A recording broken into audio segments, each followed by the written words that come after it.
Hello guys, कैसे हैं आप लोग। तो जैसे कि लास्ट टॉपिक में हमने देखा था कि आइस और सिस्को स्टेल्थ वॉच क्या होती है। हमारा नेक्स्ट टॉपिक था as per the syllabus servers and end points. तो जैसे कि फर्स्ट हम देख रहे हैं कि हमारा एज पर सिलेबस जो है वो है एंड पॉइंट।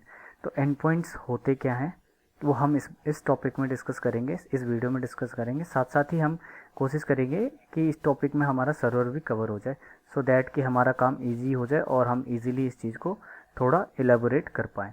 तो मैं डिलीट करता हूँ सबसे पहले। ठीक है, अब हम चलते हैं हमारे एंड पॉइंट्स के ऊपर। एंड पॉइंट्स बेसिकली होते क्या हैं।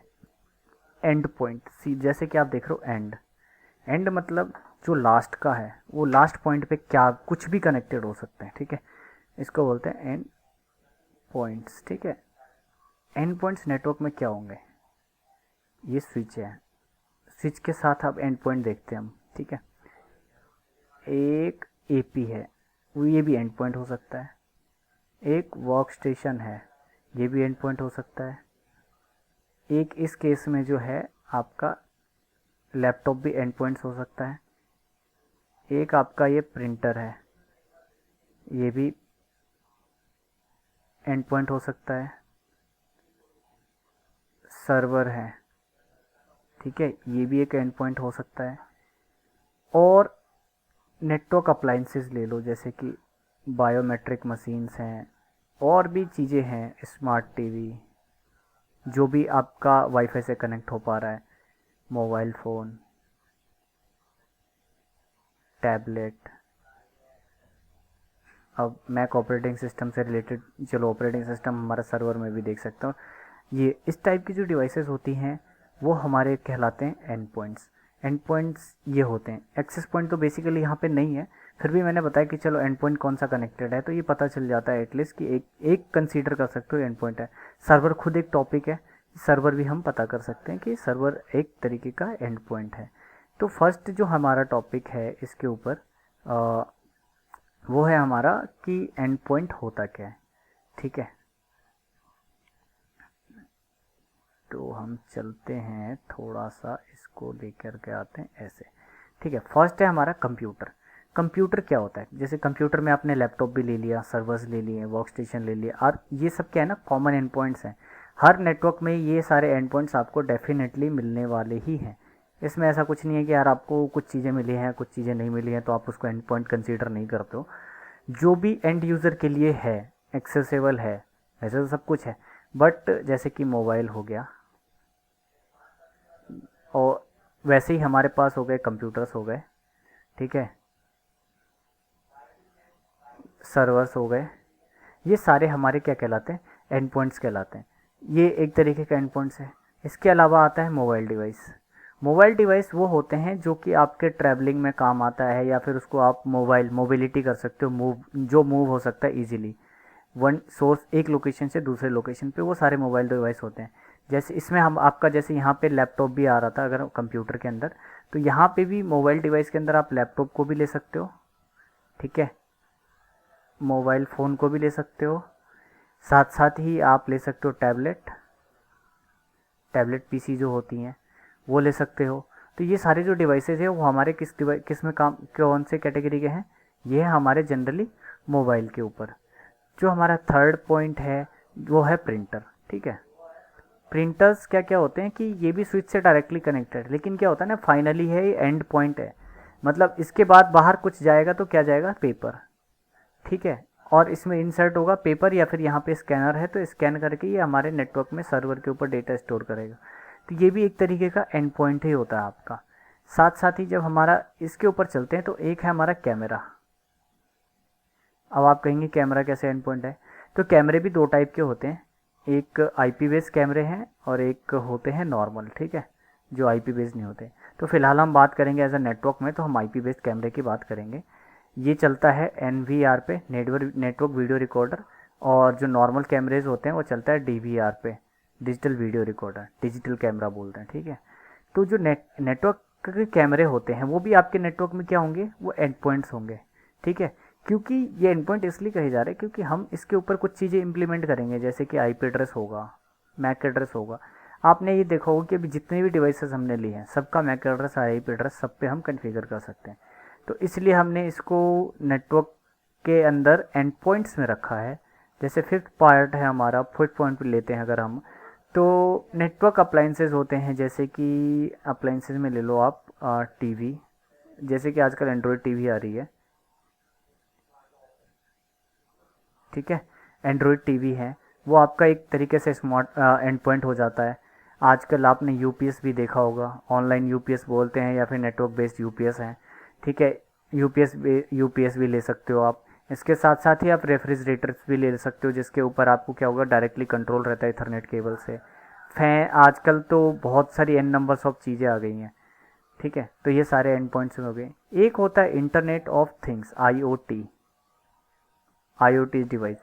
इंटरनेट ऑफ थिंग डिवाइसेस वो होते हैं जैसे कि आपका कुछ जगह आपने देखा होगा, जैसे आप मॉल्स में जाते हो, एक ये गेट बना हुआ है, ये गेट अपने आप ओपन हो जाता है और अपने आप क्लोज हो जाता है।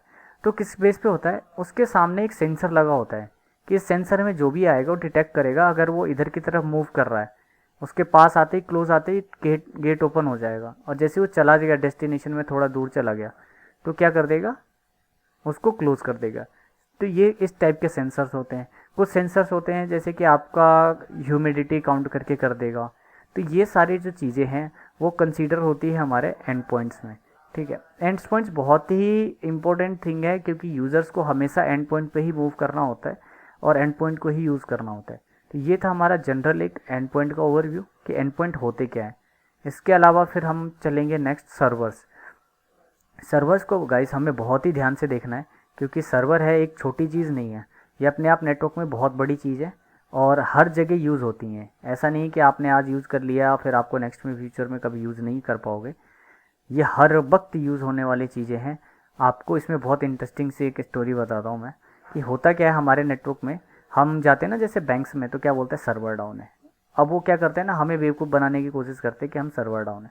कभी सर्वर एक्चुअल में जो बैंक्स है और इनके इंफ्रास्ट्रक्चर है वो कभी डाउन नहीं करते हैं। वो लोग क्यों नहीं करते, क्योंकि उनका रेवेन्यू और उनका बिजनेस ही वही है। वो कैसे डाउन करेंगे, जब सर्वर स्केलेबल होता है तो जब बनाते हैं उसको स्केल करते हैं तो उस हिसाब से हम देखते हैं कि कितने यूज़र्स हैं, कितना ट्रैफिक आ सकता है, उसके बेस पे सर्वर डिज़ाइन होती है, ठीक है। Server design in the sense नहीं कि हार्डवेयर को डिज़ाइन कर रहे हैं हम, सॉफ्टवेयर डिज़ाइन, सॉफ्टवेयर सॉल्यूशंस उसका उस बेस पे डिज़ाइन करते हैं, हार्डवेयर उसके हिसाब से प्रोक्योर करी जाती, खरीदी जाती। तो ये एक चीज़ है।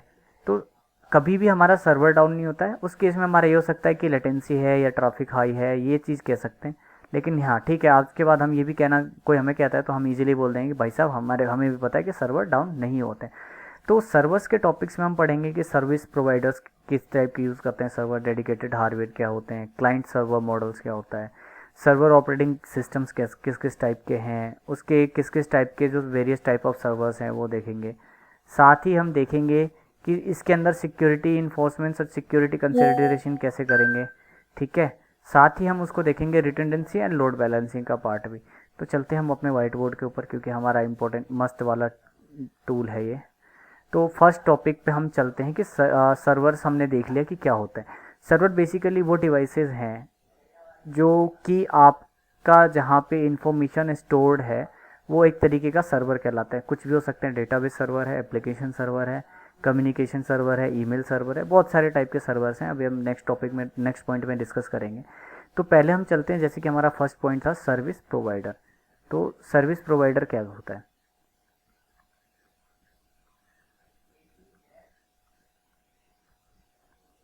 ठीक है। सर्विस प्रोवाइडर क्या करता है कि ये एक डिज़ाइन करता है स्पेसिफिक सर्विस को, लाइक जैसे आपने ईमेल सर्विस ले रखा है, ठीक है, या फिर वेब सर्विस ले रखा है।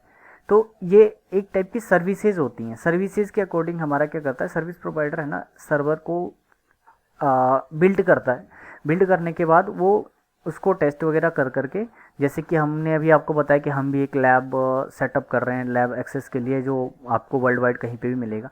तो वो चीज़ें हम करना चाह रहे हैं, ठीक है। तो उसके लिए है। दूसरा ये होता है हमारे सर्विस प्रोवाइडर, वो उनके भी सर्वर्स होते हैं, तो वो भी हमारे सर्वर्स ही होते हैं, ठीक है। एक होता है डेडिकेटेड हार्डवेयर। डेडिकेटेड हार्डवेयर में क्या होता है कि आपको एक फिजिकल मशीन लेनी होती है, ठीक है, उसके ऊपर आपको वो एक सर्वर होता है जिसके अंदर जैसे सीपीयू चाहिए, रैम चाहिए, लैन कार्ड चाहिए, रेड चाहिए, RAID रेड कार्ड चाहिए। तो ये कुछ कॉम्बिनेशन जो जनरल होते हैं ये चाहिए ये होते हैं, इसको हम बोलते हैं डेडिकेटेड हार्डवेयर सर्वर्स। थर्ड जो टॉपिक है ऑपरेटिंग सिस्टम। अब सपोज करो कि ईमेल सर्वर बनाना है, और ईमेल सर्वर बनाने के लिए क्या क्या चाहिए? ईमेल सर्वर बनाने के लिए हमें चाहिए एक तो डेडिकेटेड सर्वर होगा, या फिर वर्चुअल सर्वर होंगे, या तो फिजिकल या फिर वर्चुअल। उसके ऊपर क्या डलेगा? Operating system.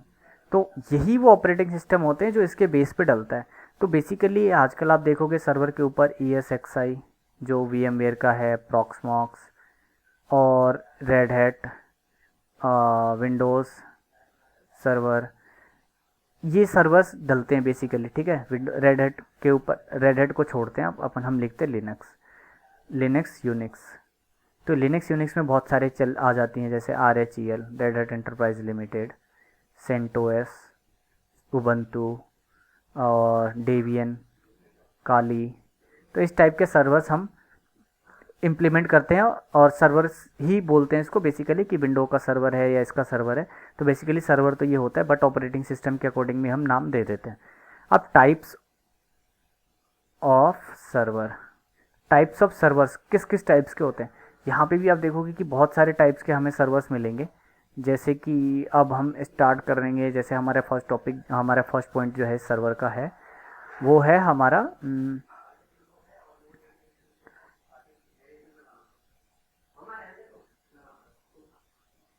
File server. तो फाइल सर्वर क्या होता है कि हमारे नेटवर्क में जो भी फाइल्स होते हैं वो स्टोर्स जहाँ करेंगे ना, जहाँ पे भी स्टोर करेंगे, जिस भी सर्वर के ऊपर स्टोर करेंगे, उसको हम फाइल सर्वर बोलते हैं।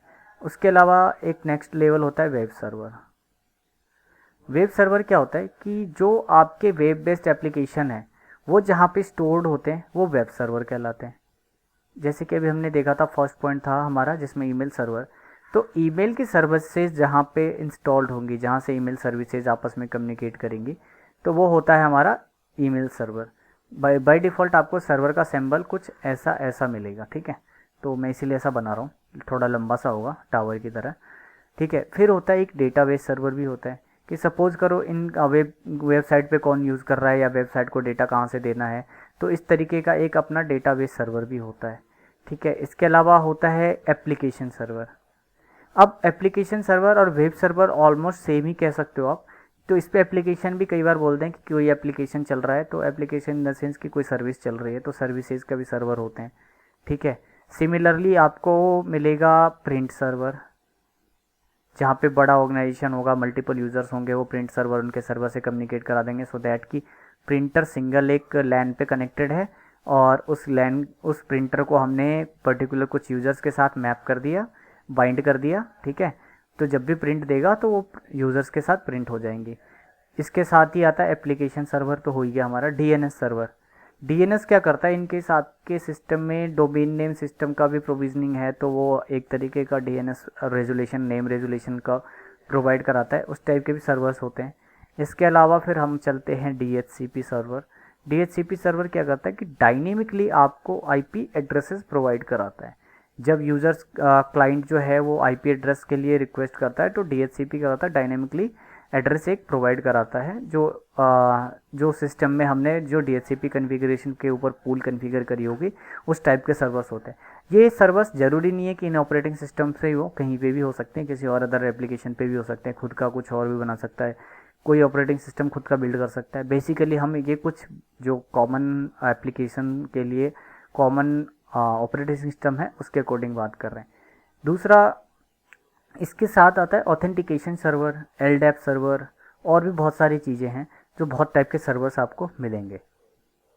नेक्स्ट चलते हैं हम, कि अभी तक तो चलो हमें पता चल गया कि सर्वर्स होते क्या हैं, किस किस टाइप्स के होते हैं, लेकिन सर्वर्स का यूज़ क्या है बेसिकली? सिर्फ डेटा स्टोर करना या और कुछ करना, या फिर इसका कोई एक आर्किटेक्चर भी होगा? तो सर्वर का एक जनरली आर्किटेक्चर है, ये हो गया आपका सर्वर जोन, और ये हो गया, ये DMZ है, और ये है LAN। तो सर्वर का बेसिकली ये है कि ये जो मॉडल है ना, ये एक मॉडल है क्लाइंट सर्वर मॉडल। ठीक है, ये इस मॉडल पे के बेस पे काम करता है। सर्वर कभी इन्फॉर्मेशन डायरेक्टली शेयर नहीं करता है, जब तक कि क्लाइंट आपको रिक्वेस्ट नहीं करेगा सर्वर को, तब तक वो कोई इन्फॉर्मेशन नहीं देगा, क्योंकि उसको ज़रूरत ही नहीं है इन्फॉर्मेशन देने की। किसको इन्फॉर्मेशन देगा? किसी को चाहिए नहीं तो उसके पास स्टोर पड़ा है, तो वो इन्फॉर्मेशन देगा नहीं। तो क्लाइंट सर्वर मॉडल ये कहलाते हैं कि आपका जो सर्वर है वो तभी रिस्पॉन्ड करे जब आपका क्लाइंट उसके लिए उसके पास ट्रैफिक लेकर के आए या रिक्वेस्ट लेकर के आए कि मुझे इस टाइप की इन्फॉर्मेशन चाहिए, सो दैट प्लीज़ प्रोवाइड, कि मैं उस चीज़ को कर पाऊँ। इसके अलावा चलते हम सिक्योरिटी के ऊपर। सिक्योरिटी कंसिडरेशन क्या होता है कि आपकी जो जब आप इंफ्रास्ट्रक्चर में एक सर्वर बिल्ड कर रहे हो, ठीक है, बट हो क्या रहा है, इस सर्वर की आपको स्ट्रेंथ चेक करनी है। स्ट्रेंथ चेक करोगे किस तरीके से कि हाँ इस पर कितने अटैक्स तो नहीं आएंगे, अटैक्स को कैसे प्रिवेंट करना है, इस पर कोई वो तो नहीं चलेगा, कोई हाई वैल्यू टारगेटेड तो नहीं चलेंगे, डीडॉस तो नहीं आएगा। तो ये सारी चीज़ें हम उसको सिक्योरिटी को कंसीडर करके उसके पीछे बिहाइंड में हम पॉलिसीज़ बना करके फायरवॉल के ऊपर access control policy, IPS IDS लगा करके उन चीज़ों को करके, साथ साथ ही अब जब बात आएगी, ये तो चलो इसके नॉर्मल हो गए जो बाहर से आ रही है, एक खुद का इसका एक थ्रेट होगा। कुछ टाइम के बाद इसके पैच क्या होंगे, वो डाउनग्रेड हो जाएंगे, क्योंकि जो ऑपरेटिंग सिस्टम प्रोवाइडर है, जो सर्वर प्रोवाइडर है, जो सर्विस प्रोवाइडर है, वो क्या करता है कि हर बार वो अपना पैच कुछ ना कुछ दिनों में अपडेट करता है। रीज़न ये है कि अटैक्स क्या होते हैं ना, कि ये हमेशा आ रहे होंगे, आपके लैपटॉप पे भी, आपके PC पे भी, आपके सिस्टम पे भी आ रहे होंगे। हम धीरे धीरे जब आगे नेटवर्क में चलेंगे तो हमें पता चलेगा अटैक्स आ रहे हैं। तो इस चीज़ को रोकने के लिए क्या करेगा, OEM जो है, ओरिजिनल इक्विपमेंट मैन्युफैक्चरर, और जो भी उस सर्वर का बिल्डर है और वो है ऑनर है, उसको क्या करेगा, वो पैच अपडेट करेगा, जिसमें क्या करेगा, वर्नेबिलिटीज़ चेक करेगा कि अच्छा ये पैच अपडेट करने से ये वर्नेबिलिटीज़ क्लोज हो रही है और इससे हमारा सर्वर जो है हाईली सिक्योर हो रहा है। तो हर कुछ टाइम के बाद, जैसे कुछ लोग 15 दिन में करते हैं, कुछ वेंडर सर्विस प्रोवाइडर 1 मंथ में, कुछ 3 मंथ में, कुछ 6 मंथ में, सबकी अपनी अपनी पैचेज़ हैं, उस तरीके से अपडेट करके टेस्ट करके वो लोग पुट करते हैं, तो ये आपको मिल जाता है। साथ साथ ही आपका जब आप सर्वर रिसोर्स इम्प्लीमेंट करते हो, तो आपको ये देखना होता है कि आपके पास 2 चीज़ होनी चाहिए, वो है रिडंडेंसी। इन केस ये वाला फेल हो गया तो फिर आप क्या करोगे, आपकी सर्विस तो स्टक हो जाएंगी। यस, सर्विस स्टक हुई तो फिर हमारा हो जाएगा दिक्कत। तो अब यहाँ पे कन्फिगर होगा रिडंडेंसी, और रिडंडेंसी के साथ साथ हम दूसरा काम भी कर सकते हैं, that is load balancing. Suppose करो हमारे पास एक ही सर्वर है या फिर 2 सर्वर है, उसके ऊपर बहुत सारी यूज़र्स बाहर से ट्रैफिक आ रही है, लेकिन हमारा सर्वर क्या है ना, उस हार्डवेयर कैपेसिटी का नहीं है, या फिर हमारा उस कैपेसिटी का नहीं है कि ट्रैफिक हैंडल कर पाए। तो कई बार क्रैश हो जाता है। क्रैश होने की कंडीशन में जो दूसरा सर्वर है उसके पास ट्रैफिक आ जाएगा, बट चलो हमने इसको क्रैश नहीं करने देते हैं, हम क्या करते हैं, रिसोर्स को ही एलोकेट कर देते हैं, डिवाइड कर देते हैं कि भाई 1/1 का रेशो है। अगर एक ट्रैफिक तुम्हारे पास आ रहा है तो एक इसके पास भी आएगा। 2/2 का रेशो ले लिया कि 2-2 करके, या 1/2, एक ट्रैफिक तुम्हारे पास, 2 तुम्हारे पास, फिर इसके पास आएगा, पहले ऐसे स्टार्ट होगा, फिर वापस ये 2 कंप्लीट हो जाएगा, फिर ये वापस इसके पास जाएगा, फिर ऐसे स्टार्ट होगा। तो ये सारी चीज़ें हमें, जब भी हम कोई नई इंफ्रास्ट्रक्चर डेवलप करेंगे फ्यूचर में, या फिर कभी कुछ करते हैं, तो ये हम सारी चीज़ों को नोट डाउन करके हम ध्यान में रख के अपना काम करते हैं ईजिली। तो ये थोड़े मेरे डायग्राम्स अभी सही से नहीं बन रहे हैं, तो हम कोशिश करेंगे कि आपको मैं पहले से प्री बिल्डेड डायग्राम के ऊपर समझाऊं, सो दैट कि आपको थोड़ा इजी लगे और कंफर्टेबल लगे, ठीक है। वो भी हमारी टीम कर रही है उसके ऊपर काम, वो जितना जल्दी होगा उसके ऊपर भी काम हो जाएगा, बिकॉज मैं भी चाह रहा हूँ कि आप लोग को ऐसा इन्वायरमेंट मिले और ऐसा इंफ्रास्ट्रक्चर मिले कि आप यहाँ से अगर निकलो तो डेफिनेटली आपको जॉब के लिए कहीं पे भी जाओ तो आप इजीली क्वालिफाई हो जाओ और आपको अच्छे से अच्छा पैकेज मिल जाए। तो ये था हमारा नॉर्मल टॉपिक्स जो अभी तक हमने देखा था। इसके साथ ही हमने अब देखना है नेक्स्ट पॉइंट में पावर ओवर इथरनेट। उसके बाद हमारा फर्स्ट टॉपिक जो है 20% का जो फर्स्ट पॉइंट है वो कंप्लीट होगा। आप लोगों को ऐसा लग रहा होगा कि बहुत लेंथी है, बेसिकली मैं इसलिए हर पॉइंट को कवर कर रहा हूँ जिससे कि हमारा कुछ भी ना छूटे और हम इजीली नेटवर्क की फील्ड में हम अपना एक अच्छा नाम कर सकें। इसलिए हमारे पास, मैं इतना टाइम लेकर के हर चीज़ों को एलाबोरेट करके बता रहा हूँ। अब आपको एलाबोरेशन हमारे पास ही मिलेगी, हर जगह नहीं मिलने वाली है, क्योंकि हम वो ऑलरेडी हम लोग पहले से ही हम लोगों ने बहुत काम किया हुआ है नेटवर्क में, और नेटवर्क के ऊपर हमने देखा है कि क्या क्या चीज़ें होती हैं, क्या क्या चीज़ें होनी चाहिए, हमें क्या क्या पता होना चाहिए। जब हमने स्टार्ट किया था तो क्या हुआ था हमारे साथ, हमने कौन कौन सी चीज़ें लैग करी थी, मिस करी थी, अभी भी हम कौन सी चीज़ों को मिस करने वाले हैं, या फिर हमें ऐसा लगता है कि हमें आता है, बट एटलीस्ट हमें चीज़ों अगर पता है फिर भी हमें पता होनी चाहिए। तो ये सारी चीज़ें हैं। साथ ही मैं आपको दोबारा बताना चाहूँगा कि आप हमारे जो लैब्स हैं वो लैब्स एक्सेस करने हैं, या फिर आपको ऐसा लगता है कि आप इनरोल अभी तक नहीं किए हो, आपको कर लेना चाहिए, तो मेरा रिकमेंडेशन है, ये फ्री कोर्स है, आपको कोई इसके लिए पेमेंट चार्ज नहीं करनी है। तो आप जस्ट एक काम करिए, आप जस्ट साइन अप करिए हमारे फ्री networkingscholar.com के ऊपर जा करके। आप जस्ट जाएंगे, आपको यहाँ पे कोर्सेज मिल जाएगा, बिकॉम ये वाला है हमारा, become a network engineer expert. ठीक है, इसके पास ही आपको यहाँ पे भी ऑप्शन मिल जाएगा। इनकेस आपको नहीं समझ में आ रहा है, जस्ट हमारे व्हाट्सएप बटन पे क्लिक करिए, सो दैट हम आपको हेल्प कराएंगे। तो आपको यहाँ पे CCNA की सर्टिफिकेशन के साथ भी मिल जाएगा आपका, जब भी करियर जब भी हमारा ट्रेनिंग कंप्लीट होगा तो हम आपको एक सर्टिफिकेट भी वहाँ पे प्रोवाइड करा देंगे। साथ ही हम लैब एक्सेस का भी प्रोविज़न रख रहे हैं, आप लोग लैब एक्सेस करेंगे, जैसे कि आपको पता चलेगा। अभी हमने लैब स्टार्ट नहीं किया, हमारा लैब स्टार्ट होगा कुछ आगे, जैसे थ्रू 2 टायर 3 टायर आर्किटेक्चर होने के बाद हमारा जो लैब स्टार्ट होता है वो बेसिकली होता है यहाँ से होता है IP एड्रेस एंड सबनेटिंग से। ठीक है, बेसिकली यहाँ से स्टार्ट होंगे, क्योंकि यहाँ तक हमारे पास वो चीज़ें हैं जो हमें समझनी है कि नेटवर्क में होती क्यों है, क्या काम है इसका, क्या क्या यूजेस हैं। तो यहाँ से भी हम समझ सकते हैं कि 1.4 है वहाँ से लैब से स्टार्ट हो जाती है, बट फिर भी ठीक है, हम करेंगे IP एड्रेसिंग के साथ स्टार्ट करेंगे, और उसके बाद धीरे धीरे हमारी लैब्स स्टार्ट हो करके एंड तक चलेंगी, जो हमारे पास मल्टीपल लैब्स हैं। और आपको जो लैब एक्सेस है वो आपको इजीली आपके ही फोल्डर के अंदर मिलता चला जाएगा। आप जस्ट ऑन करेंगे लैब को, जब आप लैब यूज़ नहीं करेंगे उस टाइम आपको जस्ट शट डाउन कर देना है, सो दैट कि इलेक्ट्रिसिटी और आपका जो है एनवायरनमेंट सेफ़ रहे। बिकॉज आपको भी पता है कि इलेक्ट्रिसिटी से हमारे इलेक्ट्रिसिटी बनाने के लिए भी हमें बहुत सारी चीज़ों का यूज़ करना पड़ता है, जैसे कोल है और फ्यूल है, तो उन चीज़ों की भी जो है उनसे जो कार्बन इमिनेशन निकलता है तो वो भी एक रिड्यूस हो पाए। तो ये लोग आप लोगों से जस्ट रिक्वेस्ट है कि अगर हम जैसे लैब एक्सेस स्टार्ट करेंगे तो आप लोग लैब करिए, डेफिनेटली करना ही है हमें, क्योंकि नहीं करेंगे हमारे कंसेप्ट क्लियर होने के बाद भी उतने क्लियर नहीं होंगे जितना हम चाह रहे हैं। तो हमें ये करने से हमारा बेनिफिट ये होगा कि हम इजीली स्केल कर सकते हैं किसी चीज़ को, अपने आप को इन्हेंस कर सकते हैं नेक्स्ट लेवल पे। तो हम स्टार्ट करेंगे जब लैब, तब से मैं आपको लैब एक्सेस को भी प्रोवाइड करा दूंगा, जो कि हमारा 1.4 जब हमें स्टार्ट करेंगे, identification, interface and cabling, collision, error, mismatch, duplex and speed. तो ये सारी चीज़ें हम देखेंगे वो कैसे क्या होते हैं, हम स्विच के ऊपर भी इम्प्लीमेंट करके देखेंगे कि ये चीज़ें हमें देखनी कैसे हैं, अगर चेक करना है। ये बिल्कुल ट्रबल शूटिंग का पार्ट है, CCNA हमें कोई नहीं बताता है, बट हम लोग बताएंगे आपको। तो मिलते हैं हम नेक्स्ट वीडियो में, बट ये रिक्वेस्ट है कि आपको जस्ट एक इनरोलमेंट आपका खुद का कराना होगा CCNA कोर्सेज़ के लिए। आप जैसे CCNA कोर्स पे जाओगे, गेट कोर्स फॉर फ्री, मैं ऑलरेडी साइन अप हूँ, तो मेरा अभी दिखा रहा है कि ऑलरेडी वैलिडिटी है जो, या और free validity has already expired, क्योंकि मैं ऑलरेडी साइन अप कर चुका हूँ।